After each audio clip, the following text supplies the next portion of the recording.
Aleluia. Irmãos, essa página que eu coloquei aqui é só para a gente ter ideia das matérias que nós já estudamos até agora, né? Somos cristãos, quando as heresias ameaçam a unidade da igreja, somos cristãos, a lição 3, a encarnação do verbo, Deus é trino, Jesus é Deus, o Filho é igual com o Pai, as naturezas humana e divina de Jesus, Jesus viveu a experiência humana, quem é o Espírito Santo, o pecado corrompeu a natureza humana, a lição de domingo passado foi a salvação não é obra humana, e a de hoje é a igreja tem uma natureza organizacional. Quando nessa perspectiva da igreja que tem uma natureza organizacional, já foi feita a leitura, nós vamos ver nesta manhã os objetivos.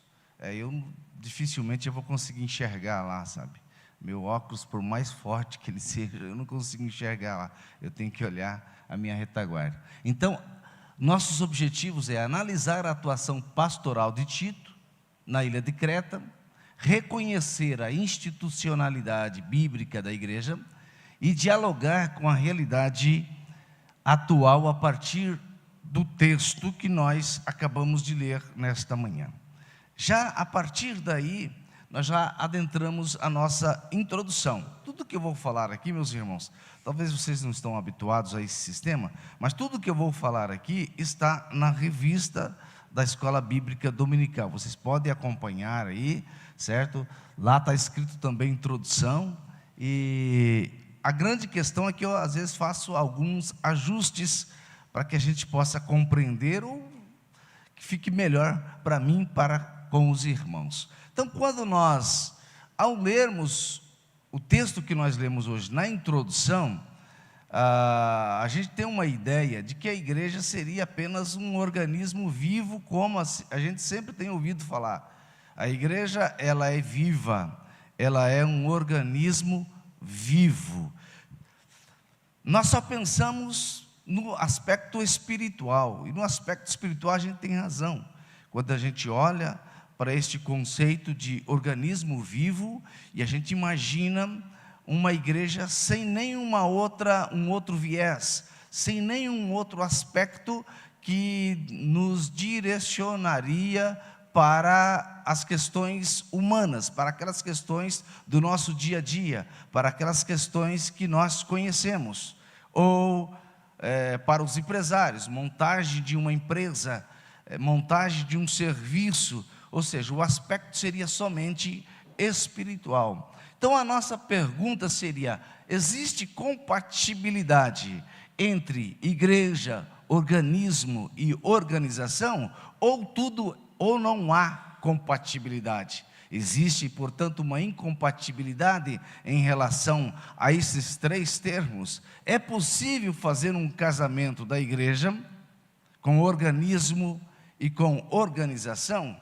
É possível manter uma igreja organizada? Então é isso que nós vamos estudar e ver se existe essa possibilidade. Já no primeiro tópico que os irmãos têm na lição, a Bíblia apresenta a igreja como um corpo espiritual de Cristo, um organismo vivo com suas reuniões em torno do Senhor Jesus e suas ordenanças.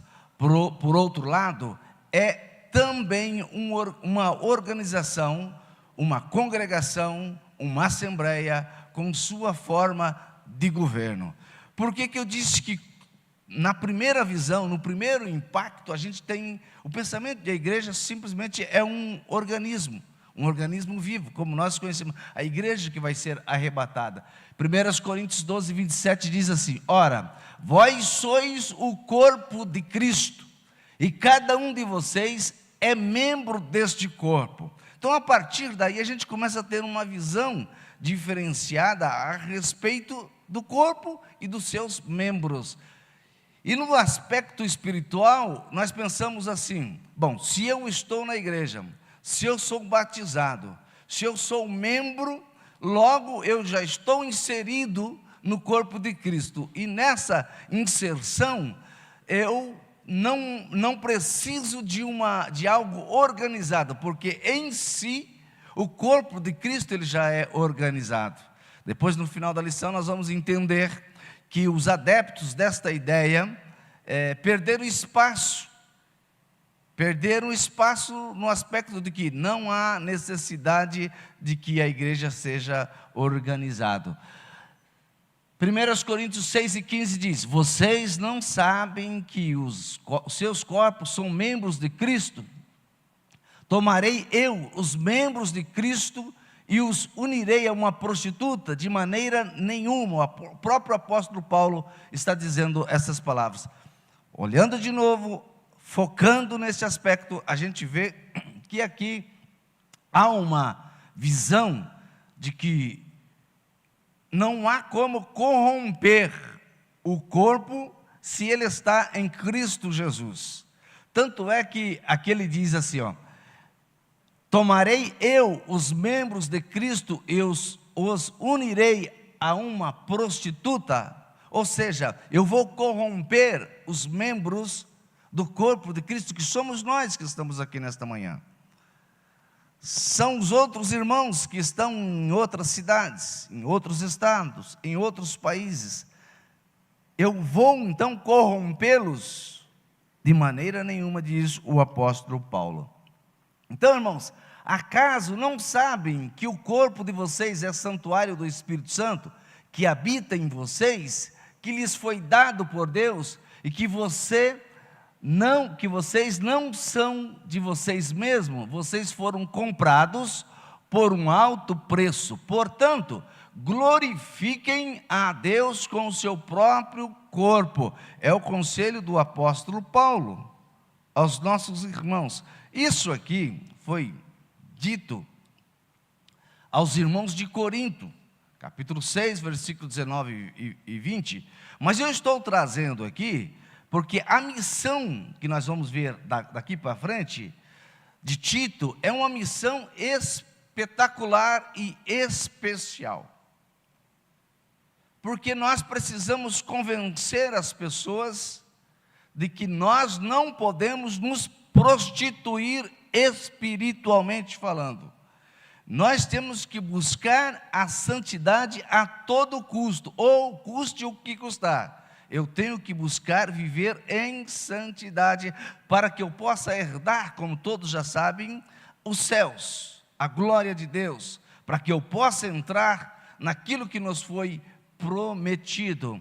Então, nós somos templo do Espírito Santo, e o apóstolo Paulo está dizendo: vocês foram comprados por um alto preço, não foi barato, não foi da liquidação, não, foi o preço válido pela sua alma. Deus sempre quis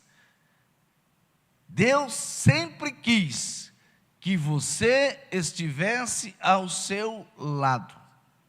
Deus sempre desejou, isso os nossos alunos do curso avançado em teologia, eu sempre digo para eles: Deus sempre quis e Ele quer que eu e você tenhamos a possibilidade de estarmos frente a frente com Ele em todos os instantes da nossa vida, e não lá no céu, porque lá no céu vai ser eterno, mas aqui na terra. Por isso, esta corrupção espiritual que os irmãos de Creta sofriam, precisava ser combatida. Paulo funda esta igreja, Paulo inaugura esta igreja, mas há a necessidade de, como organismo vivo, ela tivesse uma personalidade, e que esta personalidade demonstrasse o caráter verdadeiro de Jesus Cristo, que é o que a igreja de hoje, de 2025, demonstra na cidade de Toledo. Cristo vive em nossas vidas. Se abrimos a nossa boca, é para falar daquilo que Cristo deixou, para que nós pudéssemos revelar ao mundo que Ele veio para salvar, que Ele veio para curar e que o Espírito Santo está nesta terra para que nós possamos nos preparar para voltar para o nosso lugar de origem. Eu coloquei aqui a imagem de um livro, que se você quiser, ou não tiver ele, ou quiser comprá-lo, certo? Eu não estou fazendo propaganda, mas é um livro interessante no sentido de você entender qual é a relação da nossa presença no corpo de Cristo. A igreja, o corpo vivo de Cristo. Então, quando a gente olha assim, ele fala assim, não precisa de organização nenhuma. Vamos andar aqui. Então, definição de igreja, eu preciso de trazer essa definição para que a gente possa entender aqui. Então, a matéria que estuda a igreja se chama eclesiologia.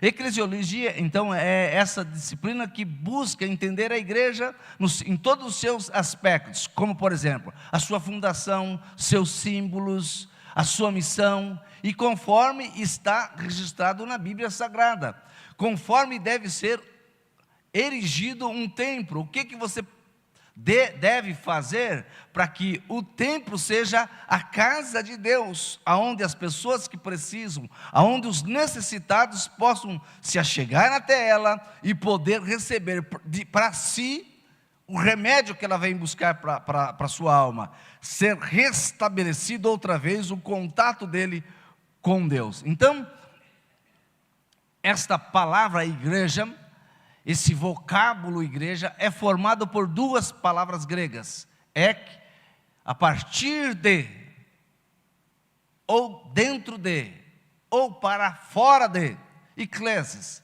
que significa chamado. Então, igreja, literalmente, significa chamados para fora, e era usado para designar a assembleia, ou ajuntamento dos cidadãos de uma localidade na antiguidade grega. Então, quando nós dissemos assim, nós pertencemos a uma igreja, eu estou dizendo assim, eu fui chamado especialmente para uma reunião, e esta reunião é para adorar a Deus, é para louvar a Deus, é para servir ao Senhor.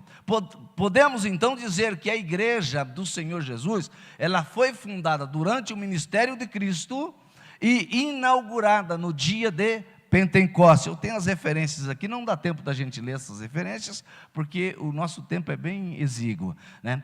Então nós vamos adentrar agora na lição, no primeiro tópico da lição, onde que diz, Tito e as igrejas na ilha de Creta. O apóstolo Paulo escreve essa carta a Tito, orientando ele a respeito de algumas questões existentes na ilha de Creta. Essas questões envolviam sérios problemas e atrasavam o avanço da proclamação do Evangelho. Mas no fundo o que o apóstolo Paulo queria era que as pessoas que aceitaram Jesus, as pessoas que aceitaram as boas novas, tivessem certeza de que fossem morar nos céus. Esse era o objetivo do apóstolo Paulo. Não adianta eu estar aqui à frente sem que o meu objetivo não seja concluído em vós, ou seja, não seja realizado em vocês. Eu preciso que vocês vivam o Evangelho, para quando Jesus voltar e nós ouvirmos a sua voz, a gente vá para o céu e não fique na terra. Então o apóstolo Paulo tinha esta preocupação, e esta preocupação aflorava a sua pele, de tal forma que ele sofreu muito, quando ele ficava sabendo que algumas pessoas se desviavam do Evangelho. Então a carta de Tito, ela é bastante similar à primeira carta de Timóteo. Paulo escreve a primeira carta a Timóteo e escreve a segunda carta de Timóteo. É possível, irmãos, que esta carta a Tito seja escrito, ou fora escrito, entre a primeira carta e a segunda carta de Timóteo. Paulo faz uma pausa, então começa a orientar Tito, para que ele pudesse regulamentar, tanto no aspecto espiritual, quanto no aspecto de organização, a igreja ali em Creta. Ela foi escrita mais ou menos no ano de 63 a 65, e aí todas as cartas, 1 Timóteo, 2 Timóteo e Tito, foram escritos neste período. Então, ele escreveu para orientá-lo acerca da organização da igreja na ilha, para enfatizar a necessidade de refutar, combater os falsos mestres e ensinar os crentes da ilha de Creta sobre o modelo ideal da igreja cristã. O apóstolo Paulo tinha uma preocupação com o comportamento da igreja. Apesar de sermos membros do corpo de Cristo, nós precisamos de ser orientados. Nós necessitamos de que tenha alguém que sempre nos oriente, nos diga qual caminho a seguir, qual tomada de decisão seguir, como servir a Deus, como adorar a Deus. A Bíblia diz que Deus não é Deus de confusão. Deus é um Deus tremendamente ético, tremendamente ordeiro, e que se preocupa com organização. Aqui coloquei esse mapa aqui para que os irmãos, a luzinha não está funcionando, aquela parte que está circulada ali, era a ilha de Creta, que ela foi, em 67 a.C., ela foi anexada ao Império Romano. Ela é localizada a sudeste da Grécia, e é a quarta maior ilha do mar Mediterrâneo. Hoje é um lugar de turismo, as pessoas vão para lá porque é um lugar muito belo para se visitar. Então, qual era a missão de Tito? A missão de Tito ele foi constituído pastor desta ilha pelo apóstolo Paulo, para colocar, e nós lemos hoje no texto aqui, em boa ordem as coisas que restam, e também para estabelecer a ordem eclesiológica, os presbíteros da igreja, em cada cidade. Eu estou tentando ler lá. Ele passou por Creta, na época que ele estava preso, com destino a Roma, e parou num lugar chamado Bons Portos. Alguns dos problemas que existiam com os irmãos da ilha de Creta, esses são alguns problemas conhecidos nossos. Os crentes glutões, crentes que gostavam de fazer muita festa, o negócio deles era festa, moravam na ilha, praia, coco, coqueiro, tomar água de coco, não tinha refrigerante naquela época, mas tinha alguns tipos de sucos que eles tomavam. Então eles queriam ficar o apóstolo Paulo manda Tito lá para dizer para eles: olhem, andemos, e esse versículo eu coloquei aqui para que a gente possa, andemos honestamente como de dia, não em glutonarias, nem em bebedeiras, nem em desonestidade, nem em dissoluções, nem em contendas e nem em inveja. Como a residência deles era num lugar muito bonito, belo, eles tinham esse problema. Segundo problema, eles eram mentirosos. E nós sabemos que a Bíblia diz que ser glutão é pecado ser glutão. Vai impedir de entrar no céu, mas vai impedir de entrar no céu. O mentiroso, eles eram muito mentirosos. Os lábios mentirosos são abomináveis ao Senhor, mas os que agem fielmente são o seu deleite. Provérbios 12 e 22. Nós precisamos combater esses tipos de pecados. O pecado da glutonaria e o pecado da mentira. Eu digo aos senhores e senhoras que estão aqui nesta manhã, que uma das coisas que mais me deixa triste é a mentira. A mentira, ela mata, ela destrói. A mentira é tão forte que a Bíblia diz que o pai da mentira é o diabo. Então nós precisamos combater isso aí. A mentira faz a pessoa viver anos e anos como cavalo do diabo. A mentira faz a pessoa viver enganado, pensando estar fazendo bem, mas não está fazendo bem. Não é que o nariz cresce, não. Tem nada, o nariz não cresce, mas é uma ideia que se passou e que todos entendem essa ideia do mentiroso. Mas é pecado, vai impedir de entrar nos céus.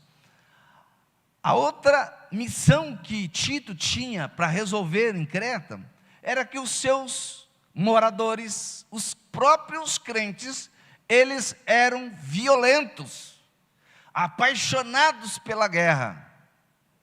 Eu até imagino que pescador, às vezes eles se tornam um pouco mais violentos, apesar de terem uma aparência branda, mas eles são violentos. Tentam tirar um peixe de um pescador, tenta pescar na ceva do pescador que ele fez, para você ver a confusão que vai ter, entendeu?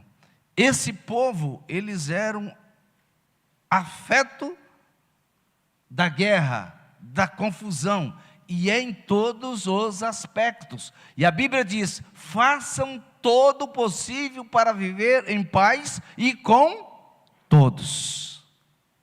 Isso é possível? Se a Bíblia está dizendo para nós fazermos todo o possível, então é possível a gente viver em paz e viver em paz com todos. Não termos, pastor Wellington, inimigos. Não termos inimigo.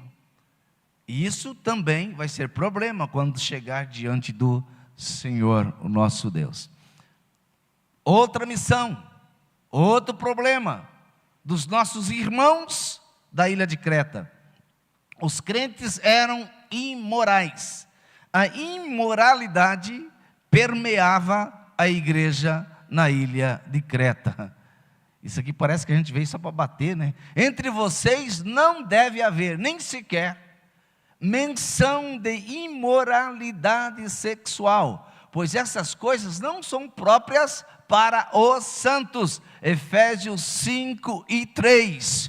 Que o Senhor nos livre da imoralidade, porque a imoralidade sexual especialmente é uma das ferramentas que Satanás tem usado para enganar muitas pessoas enquanto nós estamos aqui na terra.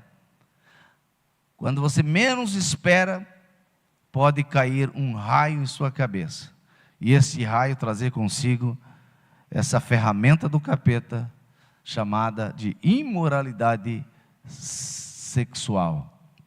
Os cretenses eram também, e eu coloquei ali de propósito, um bichinho que não tem nada a ver com isso, preguiçosos.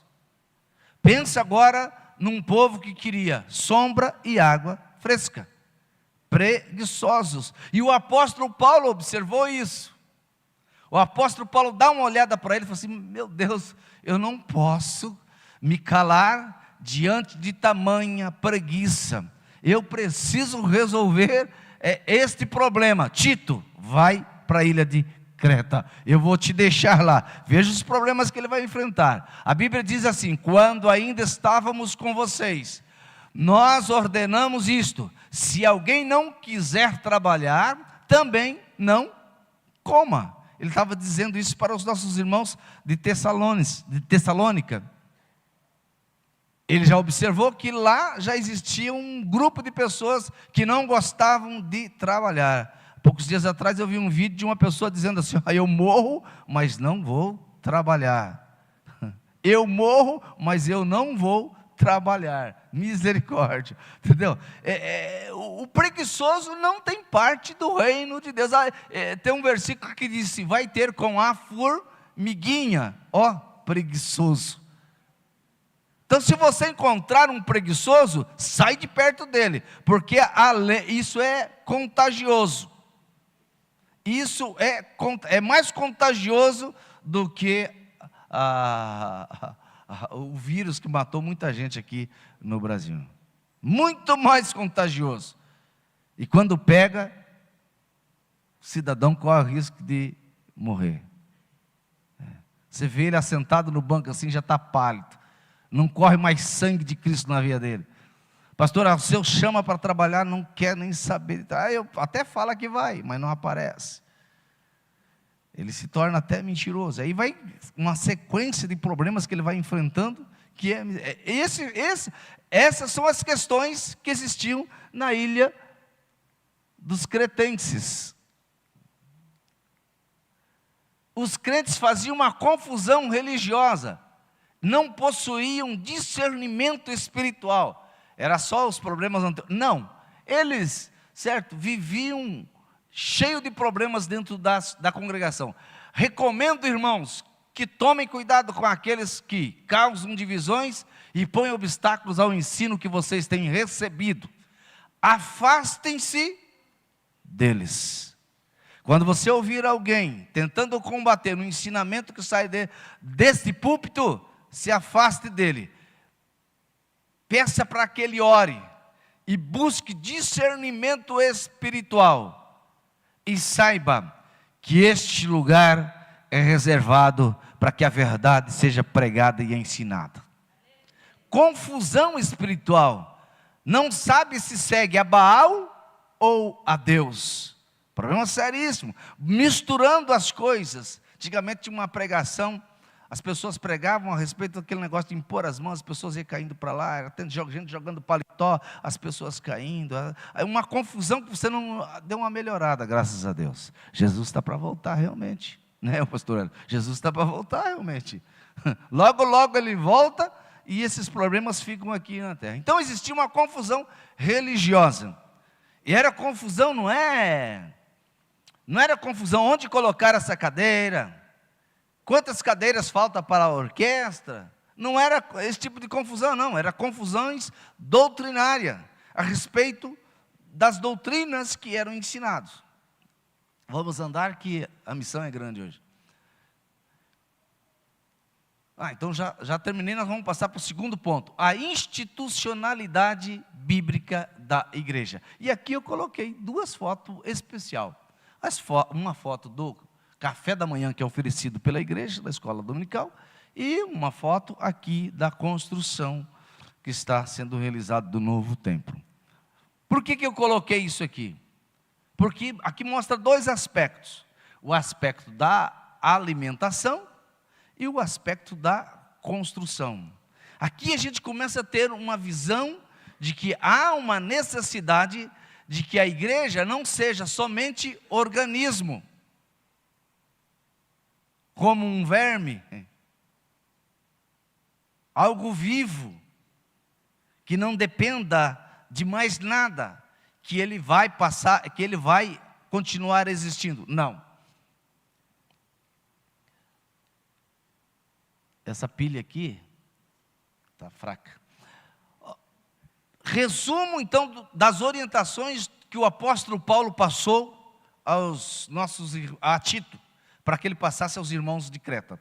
Primeiro, organizar as igrejas. O apóstolo Paulo tinha que organizar as igrejas.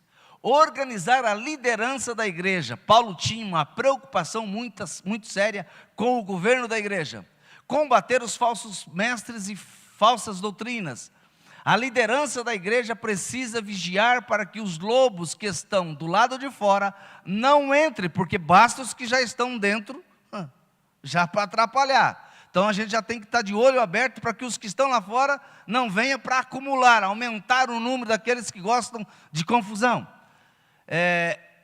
Ensinar a sã doutrina, promover a ética na igreja, promover a ética cristã, cuidar do comportamento dos irmãos. Quando nós falamos de ética, nós estamos falando de comportamento. Como que você age dentro da casa do Senhor? O que você vem fazer na casa? Vocês aqui não. Vocês são especiais. Venham para a escola dominical, culto de terça-feira, culto de quinta, todos os cultos, inauguração de igrejas, corre para lá e para cá, levando o evangelho. Mas é porque vocês são líderes. Vocês já foram chamados para fazer a diferença nessa terra. Vocês já possuem o Espírito Santo, de forma que o Espírito Santo os convenceu de que vocês são templo dele. É por isso que nós participamos desses eventos, porque o Espírito Santo está com a gente. Mas existe um grupo de pessoas que nós precisamos reeducá-los. Nós precisamos de revelar para eles que para morar nos céus é preciso ter um bom comportamento. Tito precisava dizer isso aos nossos irmãos de Creta. Ensinar a prática das boas obras. Amar a Deus sobre todas as coisas e amar o próximo como a ti mesmo.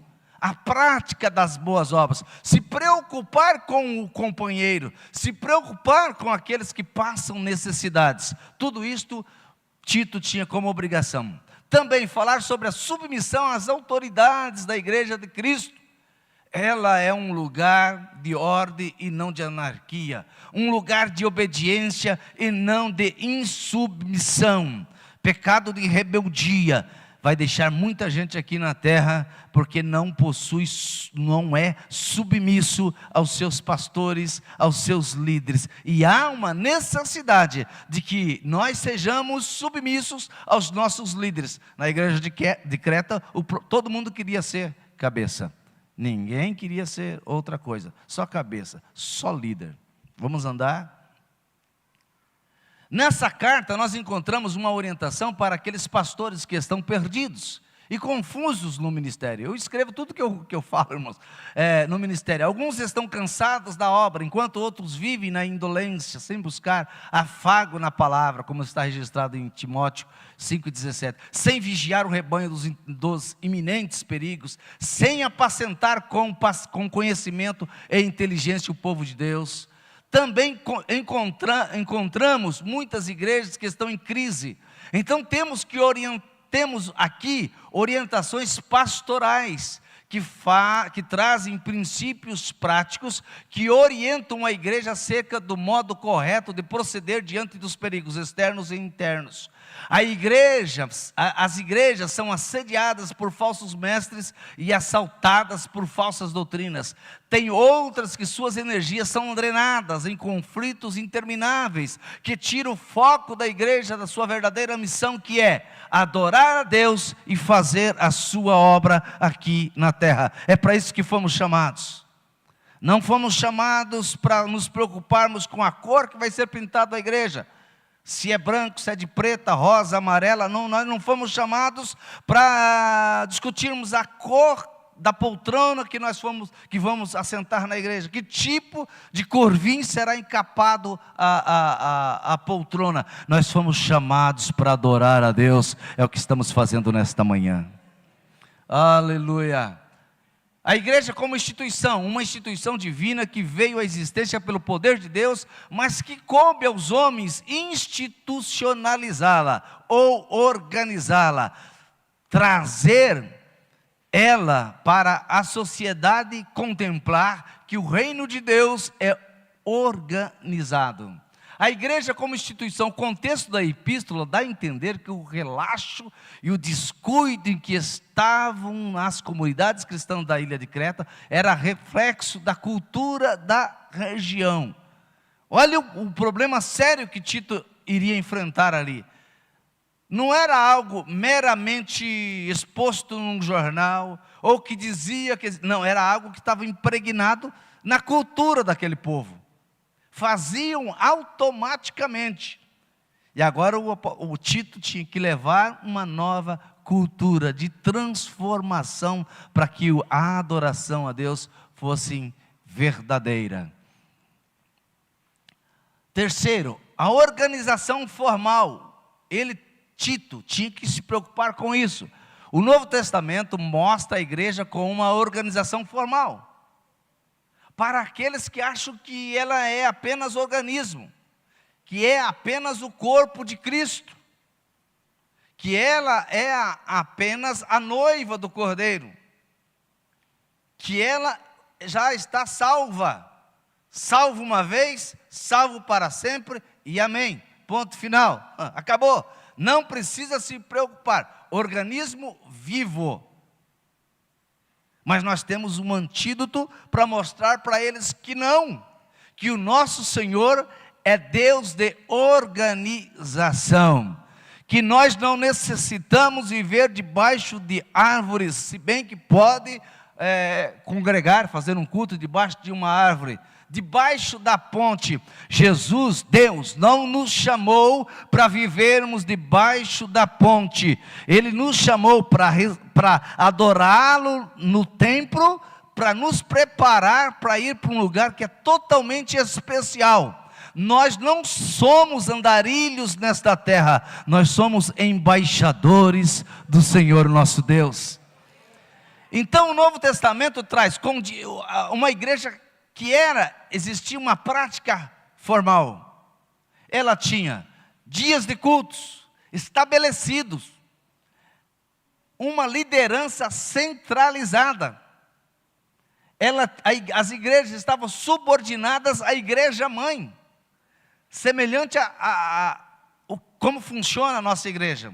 A igreja do Jardim América está subordinada a esta igreja, e esta igreja, mesmo que sendo amigavelmente, está subordinada às convenções, tanto a estadual quanto a federal. Então existe uma organização. Os apóstolos doutrinavam a igreja, organização.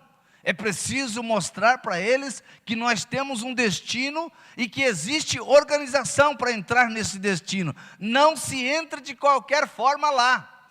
A Bíblia diz que é preciso que as suas vestes estejam limpas, brancas, que nós tenhamos um novo corpo, um corpo purificado, porque nós somos templo do Espírito Santo.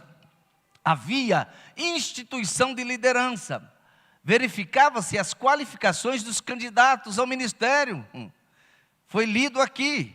Precisavam ser marido de uma única mulher. Tinha que ter bom testemunho. Não podia ser qualquer um, não. As pessoas deveriam olhar para eles e falar assim: esse pode, esse tem caráter, personalidade forte, mas tem caráter, esse é usado por Deus, este tem palavra, é homem de Deus, é mulher de Deus, pode assumir o trabalho. Existia, portanto, esta organização lá na época do apóstolo Paulo. Verificava-se, reunia-se em concílio, juntava-se os presbíteros com os apóstolos. Jesus é um grande exemplo. Quantas reuniões com os discípulos, se bem que de vez em quando ele falava assim: vamos atravessar o mar, vamos para o outro lado, porque lá está. E os discípulos o seguiam. Enviavam missionários, prestavam relatório, tanto é que o apóstolo Paulo ficava sabendo das coisas, de como estavam acontecendo, como eram as situações. Igreja organizada, um povo organizado,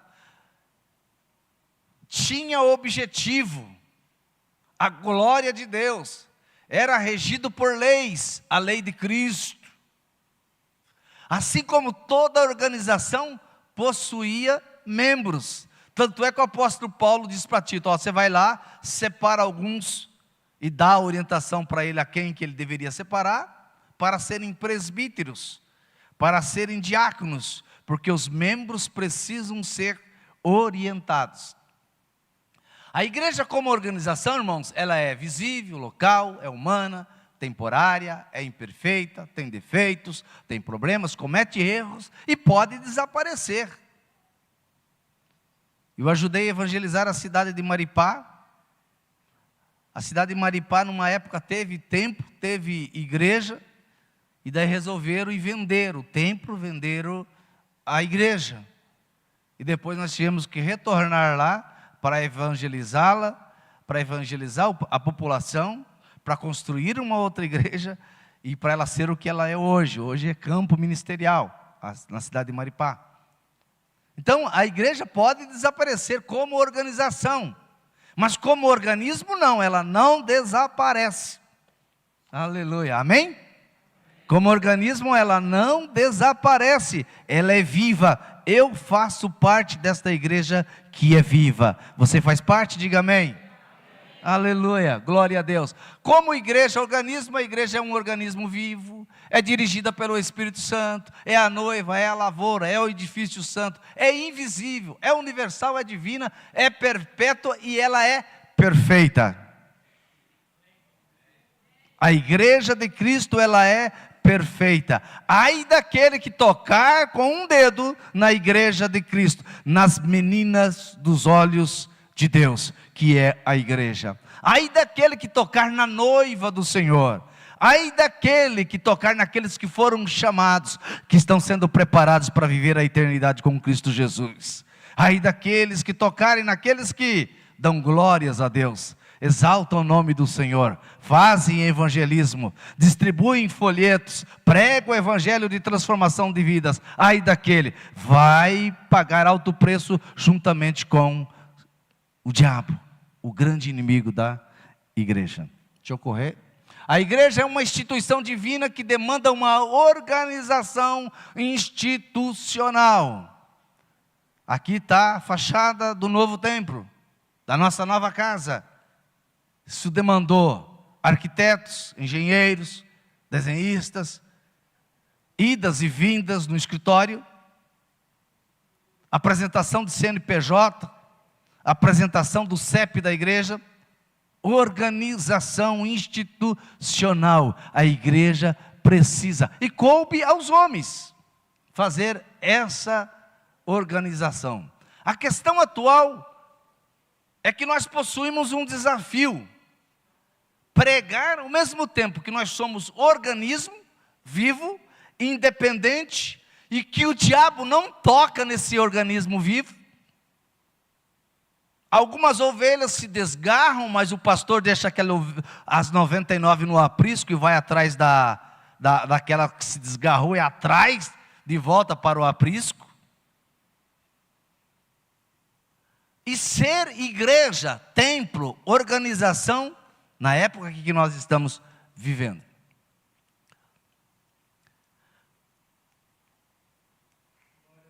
Definição de organismo. O que então é um organismo? Segundo o dicionário da língua portuguesa, o termo organismo refere-se a uma forma individual de vida.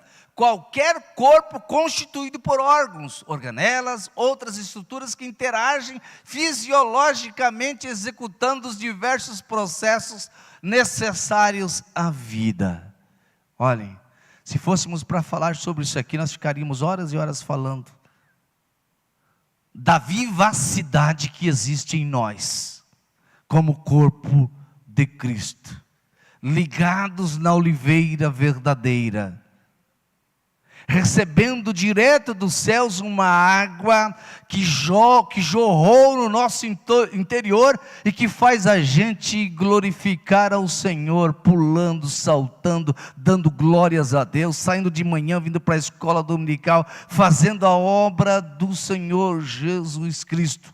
Nós somos vivos, estamos vivos, irmãos, e Satanás não toca em nossas vidas, ele está amarrado, em nome de Jesus Cristo. Então isto é organismo. Definição de organização: entidade que serve à realização de ações de interesse social, religioso, político, administrativo. Instituição, órgão, organismo, sociedade. Segundo Schiavinato, um dos autores nacionais mais conhecidos e respeitados na área da administração de empresas e recursos humanos, organização é uma entidade social composta de pessoas e de recursos deliberadamente estruturada e orientada para alcançar algo em comum.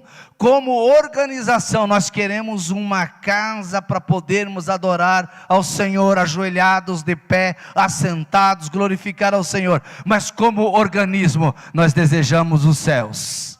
Aleluia. Glória a Deus, glória a Deus. Como organismo vivo, a igreja do Novo Testamento era organizada, ela se reunia, ela orava, mas teve um momento que Jesus disse: dai a César o que é de César.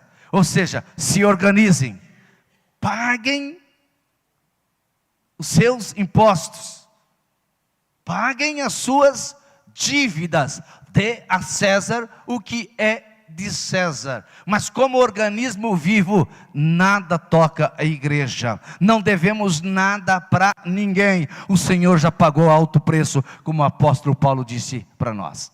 A igreja do Novo Testamento é descrito como uma comunidade organizada, evidenciando através de práticas fundamentais, como reuniões regulares e como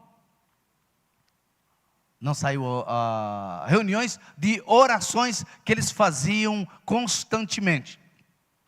Não era só momentos de comunhão. Hoje nossa atitude é mostrar que a igreja apresenta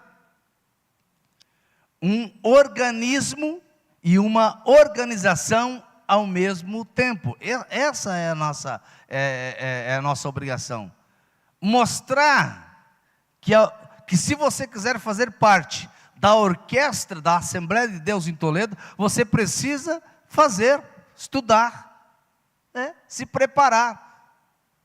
Se quiser cantar no coral, tem que participar dos ensaios. Se você quiser ser obreiro, você tem que cumprir com as obrigações de membro aqui, querer ser diácono, cooperador. Levar a cadeira para lá, buscar a cadeira, ajudar a limpar a igreja, cuidar do dia a dia da igreja. Ou seja, você tem que querer. E nós temos que mostrar que nós somos organizados para este mundo. Porque como organismo vivo, você não precisa mostrar nada. Parece ser uma falácia isso. Mas como organismo vivo, basta você andar. Que o mundo vai olhar e vai dizer assim: ali está indo um crente. Aleluia. Aquele ali é crente, no banco, no hospital, no trabalho, é crente, membro da Assembleia de Deus. Você não precisa abrir a boca, porque o Espírito Santo, o teu testemunho, falará mais alto do que qualquer outra atitude. Então existe a experiência pentecostal, e aqui eu tenho que correr mais ainda, certo? Que é a última parte da lição. O movimento pentecostal moderno surgiu num contexto antidenominacionista, e ainda hoje há os que acreditam que tal organização representa um problema à vida espiritual. Os movimentos Holiness, conhecido também como movimento de santidade, eram contra a institucionalidade da igreja. Charles Fox Parham, aos 20 anos de idade, assumiu o pastorado de uma igreja. Depois os camaradas abandonaram o pastorado e começaram a viver itinerantemente. Não precisa de um templo, que nós sofremos há pouco tempo. Hoje nós temos o problema daqueles que não precisam vir na igreja, basta assistir pela tela do computador, do celular. É um problema que nós temos que combater hoje. E Deus sempre quis e deseja que nós nos reunamos. Para quê? Para poder, parece que Deus gosta de ouvir as nossas vozes em uníssono, como a orquestra tocando. Vozes diferentes, sons diferentes, mas, não sei se estou falando certo, mas na mesma tonalidade. Parece que Deus gosta de ouvir você dizendo glória a Deus, o outro dizendo aleluia, o outro falando em línguas estranhas, o outro apenas levantando a mão, o outro sapateando, o outro pulando. Isso tudo soa aos ouvidos do Senhor, de forma que Ele olha para baixo e assim fala assim: o meu povo que clama pelo meu nome, eu vou abençoá-los. Eu vou derramar da minha glória sobre eles. Eu vou curar, eu vou salvar, eu vou batizar com o Espírito Santo. Aleluia. Porque as vozes deles estão chegando às minhas narinas como cheiro suave e agradável.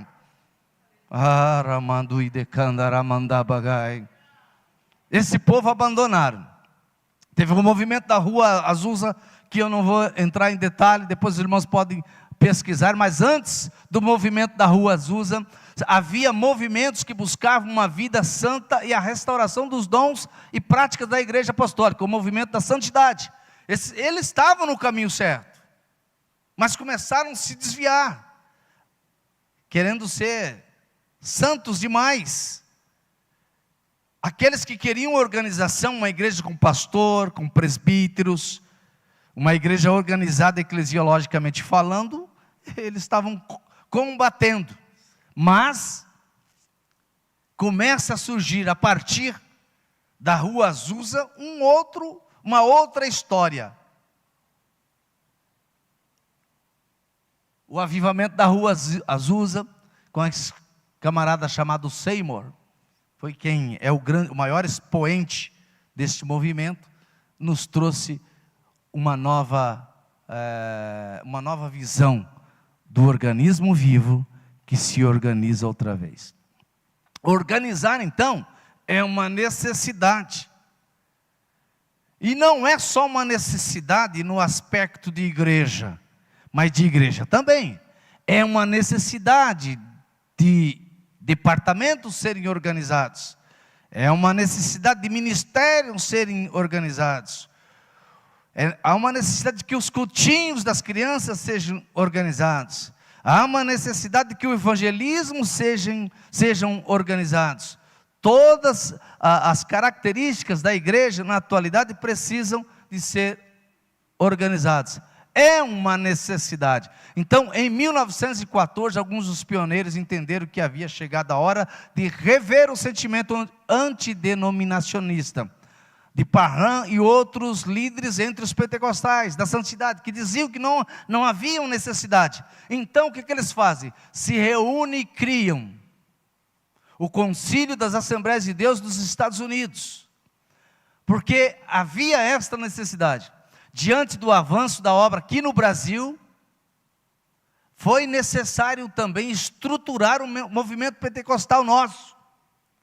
E essa necessidade fez com que fosse criado o órgão máximo para manter a identidade e a unidade doutrinária das igrejas no país, e trazendo solução para questões de ordem doméstica, interna e externa. Foi com base nesses ideais que os pioneiros brasileiros e suecos juntos criaram a Convenção Geral das Assembleias de Deus em 1930. O povo acordou. O movimento de que não precisa termos pastor, não precisa seguirmos a orientação dos pastores, presbíteros e etc., estavam avançando muito. Falavam em línguas, havia curas entre eles, buscavam a santidade, desejavam o céu, mas combatiam a organização. Então surgem as convenções. E nós temos a convenção geral, nós temos a convenção estadual, nós temos as reuniões ministeriais, nós temos os campos do estado do Paraná, todos eles ligados a uma igreja mãe ou uma convenção mãe, para que haja organização, para que falamos a mesma língua, não uma língua estranha que muitos conhecem, mas para que dizemos que a Igreja Assembleia de Deus continua sendo Igreja Assembleia de Deus desde a sua fundação. E que nós hoje não precisamos mudar, e eu volto a dizer outra vez, nós hoje não precisamos de mudar a liturgia da Igreja Evangélica Assembleia de Deus para agradar aqueles que estão do lado de fora, porque aqueles que estão do lado de fora são os lobos que nós temos que combater, que vêm para trazer problemas para que o pastor tenha que digerir, resolver. Nós não, nós precisamos auxiliar os nossos pastores para combatermos os falsos mestres e os falsos ensinadores. Partindo para a conclusão, irmãos, sem organização, o organismo sofre da síndrome da falência espiritual. Ou seja, se você não reunir, e isso em termos espirituais falando, porque quem tem a direção, busca a organização. Quem se assenta na mesa para ser líder, ele busca organizar. Assim faz As mamães, quando fazem o almoço em casa, olha, está na hora do almoço, vamos se assentar à mesa. Tem pai que tem até a cadeira cativa dele, aqui é o lugar do papai, antigamente tinha isso, hoje não, né? Aqui é a cadeirinha do papai, a mamãe vai sentar aqui do lado do papai, organização. Então quem se assenta à mesa, se assenta para organizar, para que o organismo não sofra da falência espiritual, no sentido de igreja. Isaías capítulo 61 e o versículo 1 diz: o Espírito do Senhor está sobre mim, porque o Senhor me ungiu para pregar boas novas aos pobres. E quando ele diz aos pobres, logo vem na nossa cabeça a primeira imagem dos andarilhos, dos moradores debaixo da ponte, dos necessitados. Não, mas não é esse aspecto que está sendo dito aqui. Eu poderia resumir, sintetizar tudo em dizer: pobres de espírito. E que o mundo está cheio de pessoas pobres de espírito. Tem dinheiro, mas sofre. Pode viajar o mundo inteiro, mas na sua casa ele não tem paz. Confusão para lá e confusão para cá. Então há uma necessidade de que eu tenha este versículo, que o Espírito do Senhor esteja sobre nós. Porque Ele nos ungiu, o Espírito do Senhor nos chamou para pregar as boas novas de salvação, tanto para aquele que possui o teto, quanto para aquele que não possui teto.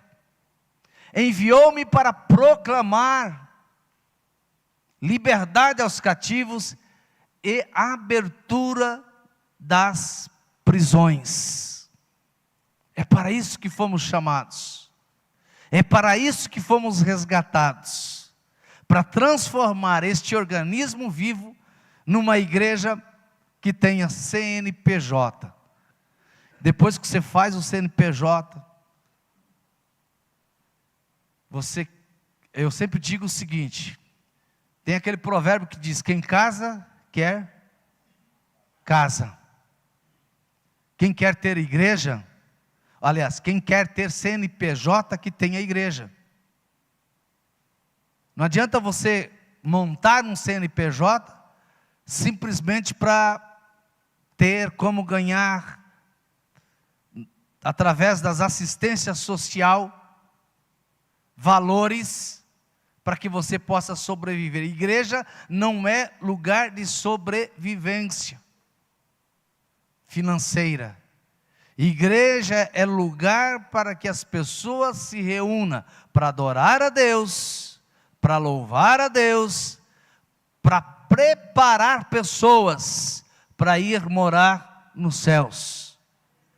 Se eu tiver esta visão, eu vou procurar ter uma igreja organizada, assim como a tua casa é organizada, teu lar é organizado, a sua empresa é organizada, tudo em você é organizado.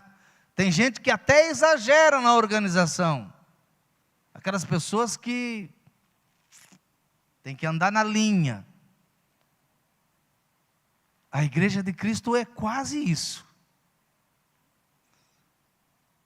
Sem santificação ninguém verá o reino de Deus.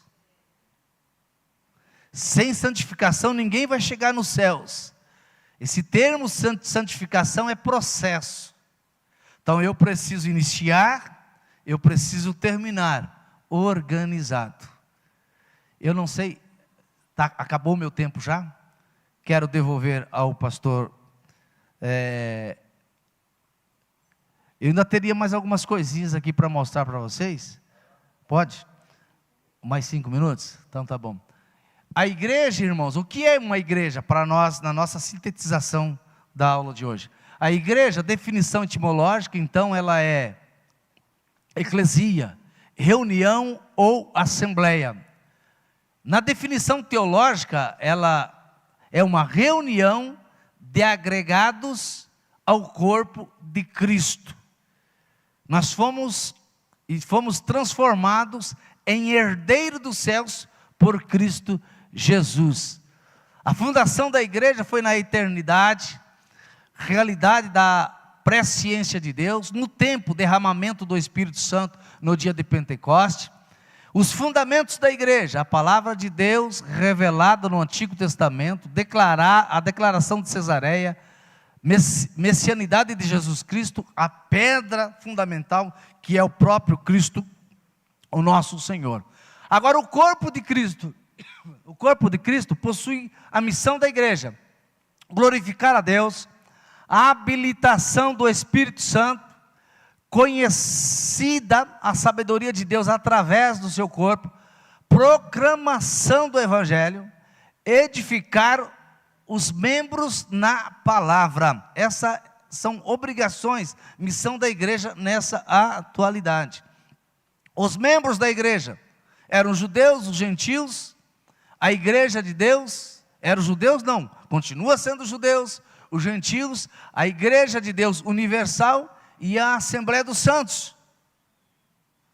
As ordenanças da igreja, definição teológica, ordenança de Jesus, batismo por imersão, símbolo da morte e da ressurreição de Jesus, e a Santa Ceia, que é um memorial, sacrifício de Jesus.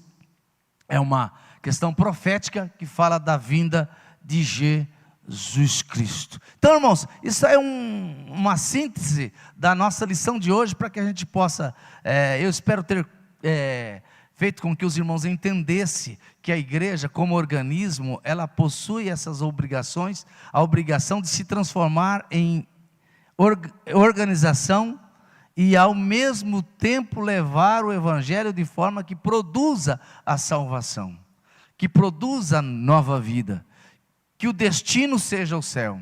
Então não há incompatibilidade entre igreja, organismo e organização.